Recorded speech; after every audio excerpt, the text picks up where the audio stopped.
किसी भी चीज का आधार उद्देश्य नहीं हो सकता, परिणाम ही होगा। अगर हम पढ़ रहे हैं भाई, अपन सब तैयारी कर रहे हैं, उद्देश्य है सबका नौकरी लगना, ठीक, आप सबका नौकरी लगाना, मुझे लगाना, ये भी अपना सबका एक विशेष मकसद से हम सब जुड़े हुए हैं।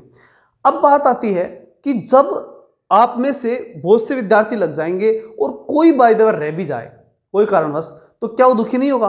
होगा। तो इसका मतलब क्या हुआ? इसका मतलब ये हुआ कि परिणाम इंपॉर्टेंट है, कि हम भाई तैयारी क्यों कर रहे हैं, हमारा उद्देश्य क्या है, नौकरी लगना। लेकिन वास्तव में अगर हमें यह कहा जाए कि भाई आपको पढ़ना है, यह आपका उद्देश्य है कि आप पढ़ करके पॉलिटिकल साइंस के विद्वान बन जाओ, ठीक है, ये उद्देश्य दे दिया आपको, और फिर आपने पूछा कि ठीक है बन जाएंगे विद्वान तो, लेकिन उससे हमें क्या मिलेगा? मतलब अंततः आप परिणाम पे जाओगे, ये पक्की बात है। अगर आपको कोई ये कह दे कि पॉलिटिकल साइंस के विद्वान बन जाओ आप लोग और पढ़ो 2-4 साल बढ़िया, या साल 2 साल के अंदर बढ़िया तैयारी करके पॉलिटिकल साइंस के विद्वान बन जाओ, हम एक आपके एग्जाम लेंगे और फिर हम आपको विद्वान घोषित कर देंगे, फिर उससे क्या हुआ? आप पूछोगे सीधे कि उससे क्या, ये तो पूछोगे ना, और वो कहे कि नहीं भाई इससे होगा तो कुछ नहीं, बस एक विद्वान बन जाओगे। तो फिर ऐसी स्थिति में जब परिणाम इतना ही आना है केवल विद्वान बनने का, तो उसके अकॉर्डिंग पढ़ोगे।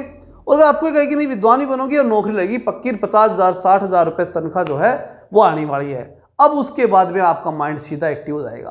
क्यों? क्योंकि परिणाम इंपॉर्टेंट है, परिणाम कर्म कराएगा। कर्म कौन कराएगा? परिणाम। आप जब तैयारी करते हैं ना, आपकी अगर तैयारी में कहीं कमी है तो एक काम कर लो बस।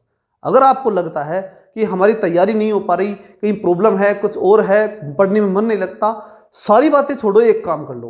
क्या? ये कल्पना करो बैठ करके आराम से, क्या कि भाई मैं नौकरी लग गया, मैं स्कूल गया, वहाँ बच्चों ने मुझे नमस्कार किया, बहुत अच्छा लगा, पहली बात। दूसरी बात, फिर पढ़ाने के दौरान मुझे लोगों ने कहा कि आप बहुत अच्छा पढ़ाते हो, दूसरी खुशी।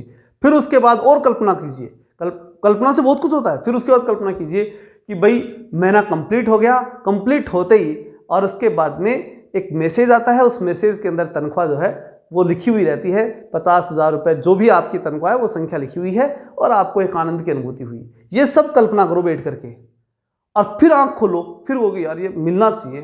कैसे मिलेगा? पढ़ने से मिलेगा, ऑटोमेटिक पढ़ना शुरू कर दोगे।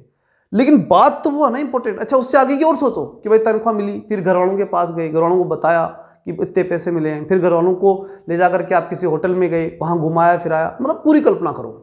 जब आप पूरी कल्पना करोगे ना, उसके बाद ऑटोमेटिक जो है वो आप अपने माता पिता को आपने पेमेंट दिया तो उनको कैसा आभास हुआ, ये सब चीज़ों की कल्पना करो आप पूरी तरह से। और जैसे ही कल्पना करोगे आपका मन लगेगी अब तो नौकरी लगनी चाहिए, कुछ भी हो जाए।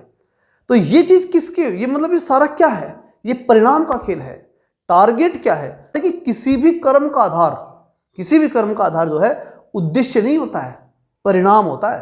परिणाम अगर बढ़िया दिखाई देना तो भागते हैं अपन अपने केवल उद्देश्य के चक्कर में नहीं कि हमारा उद्देश्य नौकरी लगना, नहीं, नौकरी लग के क्या प्राप्त होगा उसके चक्कर में लगे हुए हैं। अगर वो चीज हमें मालूम पड़ जाए कि कुछ नहीं प्राप्त होगा तो कोई नहीं पढ़ोगे तुम्हारे में से, और तुम्हें अच्छी तरह मालूम है कि नौकरी लगने के बाद क्या होगा, बस वो परिणाम है, और उस परिणाम के चक्कर में हम सब पूरी मेहनत करने के लिए तैयार हो जाते हैं, उसके लिए कर्म करते हैं।